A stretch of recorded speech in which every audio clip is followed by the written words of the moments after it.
Hello everybody and welcome back to the Redmen TV. Our season has been up and down again, and Liverpool are about to see out 2022, or have seen out 2022, 2-1 winners against Leicester at home. And it didn't make for pretty viewing at all, but 3 points are 3 points are 3 points. We put them in the bank and we keep it moving. We move on to the next game in the new year. Mate, I don't even know how to sum that up. It was a calamity. The goals that we end up scoring are a calamity of errors from a defensive point, from Leicester's point of view. But this is your fan reactions. I want to get your thoughts and feelings about how you felt that game panned out, and sum up for me how you're feeling now after watching that Liverpool performance. And the app here over on YouTube says 3 points is 3 points. Echoed exactly what I was saying. Even if Liverpool didn't really do anything to score them, hopefully that Gakpo can bring some clinical finishing to our front line, as we certainly need some, onto Brentford. Absolutely, mate. You get your goals, or you get the points on the board, and just keep it moving. FPL Skills says Thiago was by far our best player in that first half, and Nunes has played well too. He is making progress. Yeah, I thought Nunes played well in that front three for us today. I think he was really busy. Again, his all-round play for me is on a really good level. I think there's a lot of things to his game that he can still improve on. Obviously, the shooting and the finishing is probably the most important one, given the fact that he is going to be our striker. However, I think he did a lot of things, and I think there was only one real move where I thought he blatantly made the wrong decision and should have passed when he shot. But other than that, I think he made a poor pass, but that sometimes you're not going to get the pass right, but the intent was right to set up Salah. Jonathan says, although saying we didn't deserve the 2 goals, don't understand attacking and putting players under pressure. The Nunes one was class. The defender had no chance to stop it. I mean, I think the first one, that ball can go anywhere. You fire the ball into the danger zone and the defender's got to put his body on the line. That ball can go anywhere if he doesn't get a solid connection with the ball and clear it. So yeah, I understand that one is putting the defender under pressure, and he has no chance. I think for the second one, though, I think he just can't sort his feet out in time. I think he thinks the Nunes one's going to go in off the post. He doesn't sort his feet out in time, and he ends up just kicking it into the roof of the net. Again, I'm not going to complain. We put ourselves in that position. Darwin Nunes causes a nuisance for defenders. He is a problem. And again, as a result of that, we do end up with the second goal. So you take them. Sometimes you've got to make your own looking footy, and that's exactly what's happened. A bit of a cliche, but it's come true, so I can use it. Gaza says we need to stop conceding early goals in games. 100%, mate. I think I've been screaming this for weeks and months. It seems like I've been screaming all season, but those early goals have been killing us. We can't afford to do that against Brentford. We seen it the other day with Brentford drawing against Spurs. They got 2 goals in that first half and probably should have seen out that win, seen out the game for them as well. They didn't. We can't afford to let that happen. Let's head over to Twitter, because you guys on Twitter are always on some smoke on Twitter. You've always got some shit to say.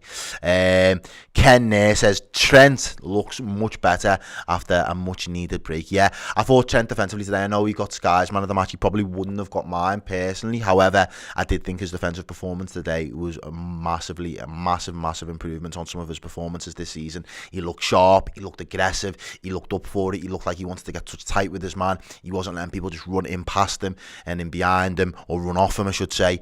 Yeah, completely agree with you there. Trent did look a lot better. Jamie Spire says Thiago Alcantara. That would have been my man of the match right there. Man like Thiago, sees the game completely different to every other player, was world class, was intercepting, was breaking up play, putting his body on the line. The amount of times he drew in the fouls today, what are they doing on the TV? What's Gary Neville doing there? Sorry to get distracted. Some weird movements there. But yeah, Thiago Alcantara was all over the place today in a good way. He was all over the pitch, putting in tackles, spraying balls out left, right and centre.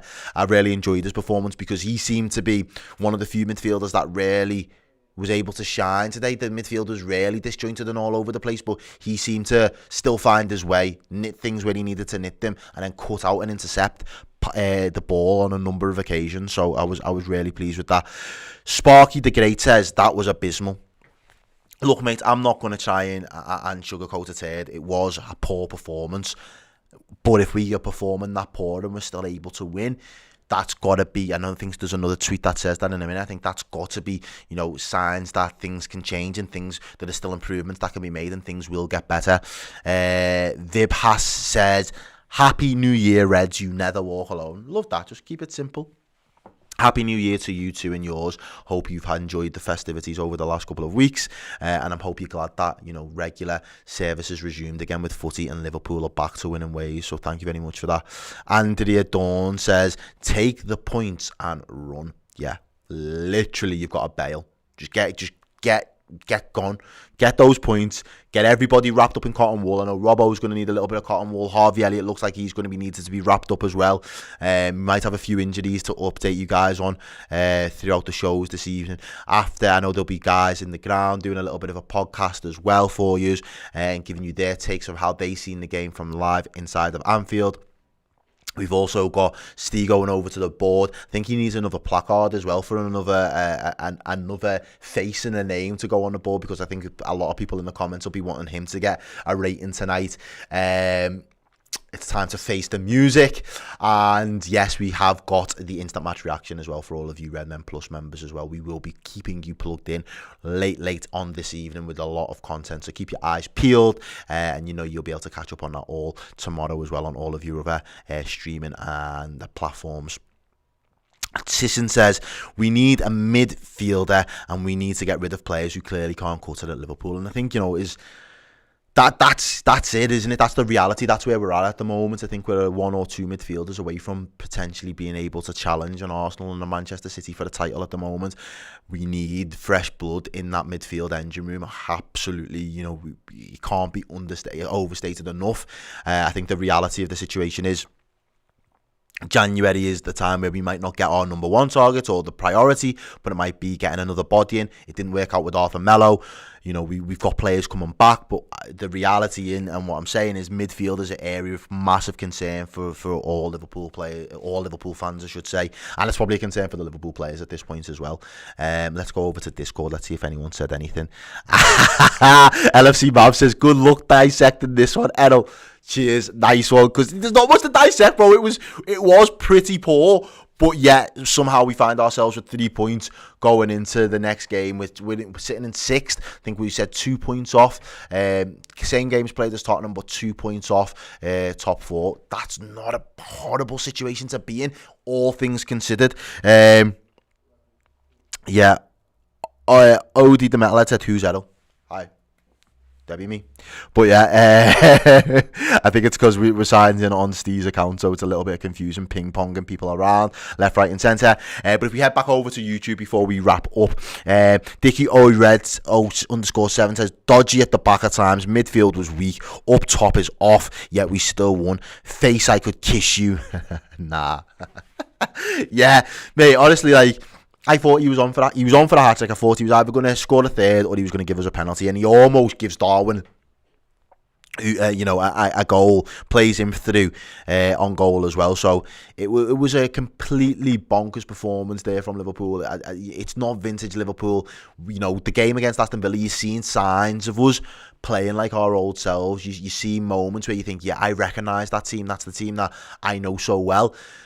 This Liverpool side today, even when we read it at the final whistle, the team we ended up with on the pitch, I can't imagine another time that they've all started together, let alone finished the game together. So it was shocking. But, as I say, we move on to the next one, get the points under your belt and just keep it moving. Aran says, might be an unpopular opinion, but I will start Matip and Canate against Brentford. Why? What's your reasoning for that? Let me know. Why? Why would you go out of your way to drop Virgil van Dijk for a game like Brentford when you know Brentford are going to be up for it? Because best believe Brentford are going to look at that game. They're going to look and watch the replays and think, yeah, we can actually make a meal at this Liverpool team. We can get something out of them. Jonathan says, going to see Nunes get some goals in. Also, I don't like Elliott behind Salah. Yeah, I think that it'd be interesting to have a little talk about Elliott, because for me, I think he's got a lot of potential. I'm just struggling to see at this moment in time, again, maybe because he's been used more than we was expecting him to be used at this point in the season, but I'm just struggling to see sometimes when he's not on the ball, he doesn't offer as much, and sometimes he struggled to really get as creative. I know he said in pre-season he set himself a target of getting double-digit goals or assists or whatever it was when he was talking to Paul, but he hasn't performed good enough so far this season for me to really say that he's going to be closing in on his own targets. There's a lot of improvement there. It's shit to see him going off injured. He took a bit of a nasty knock. He took a couple of knocks, really. He had a few challenges and got back up, but in the end, he goes off with a bit of an injury and goes straight down a tunnel. So it is tough for me with Elliott at the moment, because I want him to do well. I want him to be a bright spark within this Liverpool team. But at the moment, he's just underwhelming for me personally a little bit. I don't know. It'd be interesting to get your opinions on that in the comments afterwards. If you're watching this after the playback or whatever it might be, let me know your thoughts and opinions on Harvey Elliott, how his season's been. I think the guys will probably be doing... well, they might not even be doing it yet, because I don't even know if we've hit the halfway point in the actual season, but we'll probably be doing halfway season reviews at some point in the next couple of weeks, and it'll be interesting to see what people think of Harvey Elliott's season, because I thought in those early parts of the season when the team weren't playing well, he was playing probably more than I was expecting and playing better than I was expecting. Now that the team is starting to play a little bit better, I don't think he's actually been able to keep up with the rest of the team's progress. Dick Heritage was trying to manifest a hat-trick for Faes. Yeah, I think we all was, mate. I think we got texts from the guys in the ground as well. Whenever he got the ball, lads were shouting for him to just shoot. So yeah, I think everybody was willing him to score that hat-trick. Neil Bick with the £4.50 super chat. Thank you very much. Really appreciate that. Is it me, or is the atmosphere at home really poor this season? Up the Reds. We watch all of our home games pretty much on mute, so we rely on your feedback in regards to what's going on with the atmosphere and the lads when they send us texts, but it has been commented on, it has been noted a couple of times, and I think that is just because the anxiety, the crowd don't have the faith, the way that the standard and the performances dropped off a cliff after the heights that we was on. I think people are still shell shocked at some of the performances we've seen at home this season, and it hasn't really kind of give us the G up or the incentive to really go for it, which isn't right. We should always get behind the team. The lads in the ground and the lads and the girls in the ground should always want to go for the team and get behind them. But I think that there is a lot of shell shock going around the Liverpool fan base at the moment. Jonathan Elliott pushes Salah wide. Yeah, Aaron says, I just feel Van Dijk has been a bit off since the start of the season, and Konate has the pace and confidence to deal with Ivan Toney, but I would love to see VVD Konate too. Yeah, maybe that's a more realistic ask because of the physicality of Ivan Toney there. I also agree with the Van Dijk sentiment. I think a part or a portion of that had the World Cup in his mind. Now that he's past that, I'm hoping over the next month or so we start to see Van Dijk get to his best levels again for us. Hopefully having another countryman in the squad as well. He wants to kind of perform like, the senior player, perform like he's got that experience under his belt, and I'm hoping that is going to be the case. But ladies and gentlemen, what a way to end the year. What a way to end the year. It was a little bit unorthodox, it was a little bit scrappy, a little bit disjointed, all over the place. Wasn't vintage, it wasn't high-flying best, it wasn't the red arrows that we're used to seeing. Darwin Núñez again causing absolute havoc when he's on the pitch. But it's a man like Faes. Time to face the music. Ladies and gentlemen, I have been your host for this show. This has been your fan reactions. I am Errol, and I will see you again in 2023. Good night, God bless, take care. Get closer to Liverpool Football Club and the amazing city of Liverpool with Redmen Plus. More content for your eyes and ears, documentaries, extra bonus Redmen shows, podcast features, interviews.